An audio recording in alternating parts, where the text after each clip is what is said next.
Hello. आज हम पढ़ने वाले हैं न्यूट्रिशन या पोषण के बारे में। तो चलिए देखते हैं। एनिमल्स या सारे लिविंग ऑर्गेनिजम्स को अपने बॉडी के ग्रोथ, डेवलपमेंट एंड मेंटेनेंस, वृद्धि, विकास, अनुरक्षण या मरम्मत और जैविक प्रक्रिया या बायोलॉजिकल प्रोसेस को कंप्लीट कराने के लिए एनर्जी की ज़रूरत या आवश्यकता होती है, और वह एनर्जी हमें भोजन या फूड सब्सटेंस से प्राप्त होता है।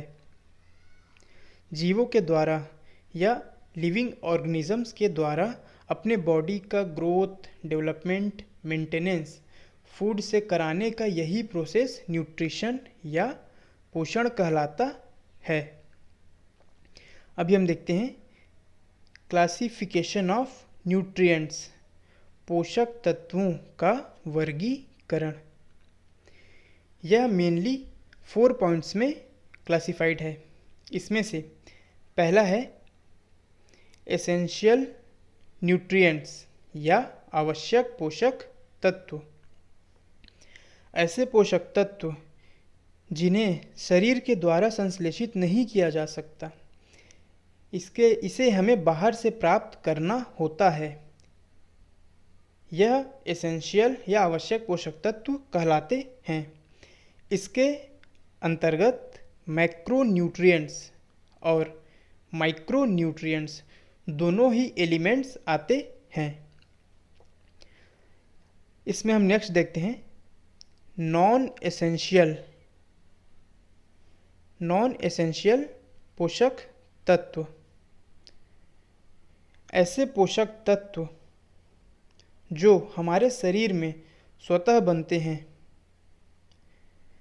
इन्हें हमें बाहर से लेने की ज़रूरत नहीं होती। इसके अंतर्गत कोबाल्ट, सिलिकॉन, सोडियम, एल्यूमिनियम आदि आते हैं। नेक्स्ट देखते हैं मैक्रो न्यूट्रिएंट्स या दीर्घ मात्रिक पोषक तत्व। जैसा कि यह इसके नाम से ही क्लियर है कि यह हमें ज़्यादा अमाउंट में रिक्वायर्ड होता है। इन पोषक तत्वों की शरीर में अधिक मात्रा में आवश्यकता होती है, और इसमें carbon, hydrogen, oxygen, nitrogen, phosphorus, potassium, magnesium, calcium, sulphur, iron आदि एलिमेंट्स आते हैं। इसमें लास्ट है माइक्रोन्यूट्रिएंट्स या लघु मात्रिक पोषक तत्व। जैसा कि ये भी अपने नाम से क्लियर है कि यह हमारे बॉडी में बहुत ही लेस अमाउंट में रिक्वायर्ड होते हैं। ऐसे पोषक तत्व जिनकी हमारे शरीर में कम मात्रा में आवश्यकता होती है। इसमें होता है zinc, copper, magnesium, molybdenum, chlorine आदि।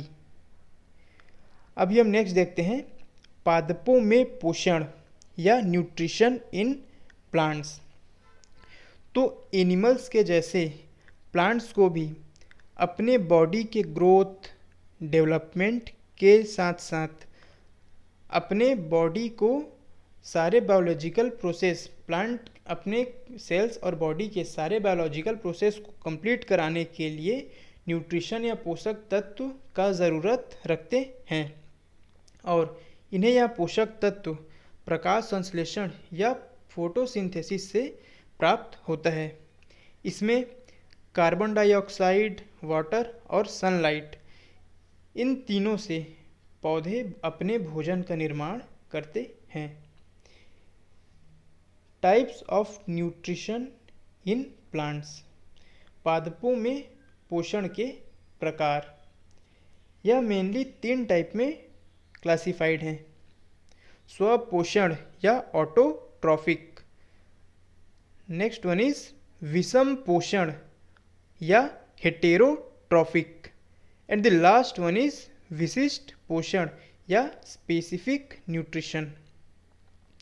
तो अभी हम पहला देखते हैं स्वपोषण या ऑटोट्रॉफिक न्यूट्रिएंट्स।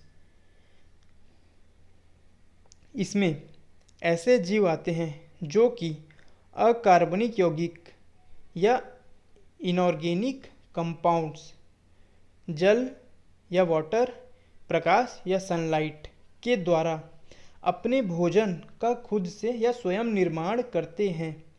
यह जीव स्वपोषी कहलाते हैं और अपना भोजन बनाने की यह प्रक्रिया स्वपोषण कहलाती है। स्वपोषण भी दो टाइप्स में क्लासिफाइड है। इसमें देखते हैं, इसमें पहला है प्रकाश स्वपोषी या प्रकाश संश्लेषी, फोटो ऑटोट्रॉफिक और फोटोसिंथेसिस। और इसमें दूसरा टाइप जो है वो है रसायन संश्लेषी या रसायन स्वपोषी, कीमो ऑटोट्रॉफिक और कीमोसिंथेसिस। तो अभी पहला देखते हैं हम, प्रकाश स्वपोषी या संश्लेषी, फोटो ऑटोट्रॉफिक या फोटोसिंथेसिस। ऐसे जीव जो सनलाइट के प्रेजेंस में क्लोरोप्लास्ट के द्वारा जल और CO2, पानी और CO2 की मदद से कार्बनिक यौगिक का निर्माण करते हैं, वह प्रकाश संश्लेषी या फोटोसिंथेसिस जीव कहलाते हैं।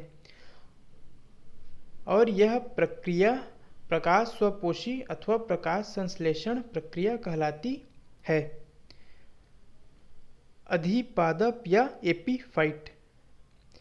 कुछ हरे पौधे जो आकार में बहुत ही छोटे होते हैं, वह बड़े पेड़ों के शाखाओं पर उगते हैं और अपना भोजन स्वयं बनाते हैं। इसमें कुछ उदाहरण हैं जैसे फर्न, लाइकेन, शैवाल आदि। अभी देखते हैं रसायन संश्लेषी या स्वपोषी, कीमो ऑटोट्रॉफिक और कीमोसिंथेसिस। सनलाइट के अनुपस्थिति में भी कई जीवाणु अपने भोजन का निर्माण स्वयं कर लेते हैं। वह अकार्बनिक पदार्थों का जैविक ऑक्सीकरण करके केमिकल एनर्जी में बदल देते हैं। सनलाइट के अनुपस्थिति में कई जीवाणु अकार्बनिक पदार्थ, इनऑर्गेनिक कंपाउंड्स को ऑक्सीडेट करके केमिकल एनर्जी में बदल देते हैं और वह ऐसे अपने भोजन का निर्माण करते हैं। इसके उदाहरण हैं नाइट्रोसोमोनास एंड नाइट्रोसोकॉकस। अभी पादप में पोषण के प्रकार के अंतर्गत हम देखते हैं दूसरा टाइप, वो है विषम पोषण या हेटेरोट्रॉफिक न्यूट्रिशन। विषमपोषी या हेटेरोट्रॉफिक न्यूट्रिशन। पोषण की वह विधि जिसमें जीव अपने भोजन का निर्माण स्वयं ना करके अन्य पौधों और जंतुओं पर आश्रित रहता है। वह अपने भोजन का निर्माण स्वयं नहीं करता, दूसरे पौधों और जंतु से अपना भोजन प्राप्त करता है, विषम पोषण कहलाता है। इसके अंदर भी दो टाइप्स हैं। पहला है परजीवी पादप या पैरासाइट प्लांट्स। सेकंड है मृतोपजीवी पादप या तो सेप्रोफाइटिक प्लांट्स। इसमें हम अभी पहला देखते हैं, परजीवी पादप या पैरासाइटिक प्लांट्स। ऐसे पादप जो अपने फूड के लिए दूसरे जीवित पौधों और जंतुओं पर डिपेंड रहते हैं। भोजन प्राप्त करने की यह विधि पोषण की परजैविक विधि या पैरासाइटिक मोड ऑफ न्यूट्रिशन कहलाती है और जिस जीवधारी से ये भोजन प्राप्त करते हैं उसे पोषी या होस्ट कहा जाता है। वनस्पति जगत या प्लांट किंगडम में जीवाणु, कवक और शैवाल के अतिरिक्त कुछ आवृत्ति बीजी एंग्रियोस्पर्म भी होते हैं। जब इन परजीवियों का कोई एक भाग एक विशेष अंग के रूप में कन्वर्ट हो जाता है जिसे परजीवी मूल या हॉस्टोरियम कहते हैं। यह सामान्यतः चूसक या शकर के जैसे काम करता है जो कि पोषक या होस्ट के शरीर की कोशिकाओं में पहुंचता है और वहां से भोज्य पदार्थ या फूड सब्सटेंस को अवशोषित करता है। इसका उदाहरण है कस्कुटा या अमरबेल, विस्कम आदि। अगला देखते हैं मृतोपजीवी पादप या सेप्रोफाइटिक प्लांट्स। ऐसे पादप जो सड़े गले जैविक पदार्थों से अपना भोजन एब्जॉर्ब या अवशोषित करते हैं। मृतोपजीवी जीवाणुओं के द्वारा ही दूध का खट्टा होना, दही का जमना, विनेगर या सिरका का निर्माण, ये सब इसी प्रोसेस से हो पाता है। मृत जंतुओं के शरीर और अपशिष्ट भी ऐसे ही विघटित होता। विशिष्ट पोषण या स्पेसिफिक न्यूट्रिशन। पादपों में पोषण या न्यूट्रिशन इन प्लांट्स के अंदर या लास्ट टाइप है। यह भी दो पार्ट में डिवाइडेड है, सहजीवी या सिम्बियोटिक, कीटभक्षी या इंसेक्टिवोरस। पहले देखते हैं सहजीवी या सिम्बियोटिक। जब दो पौधे आपस में एक दूसरे के लिए लाभकारी या हेल्पफुल हो, ऐसे पौधों को सहजीवी पौधे कहते हैं और ऐसा संबंध या रिलेशन सहजीविता या सिम्बियोसिस कहलाता है। इसका उदाहरण है लाइकेन।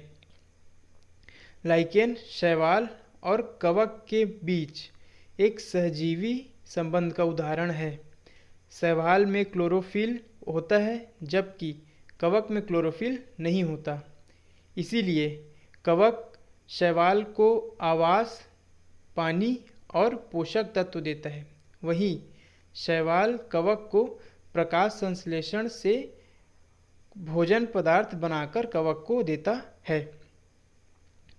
नेक्स्ट देखते हैं इसमें कीटभक्षी या इंसेक्टिवोरस।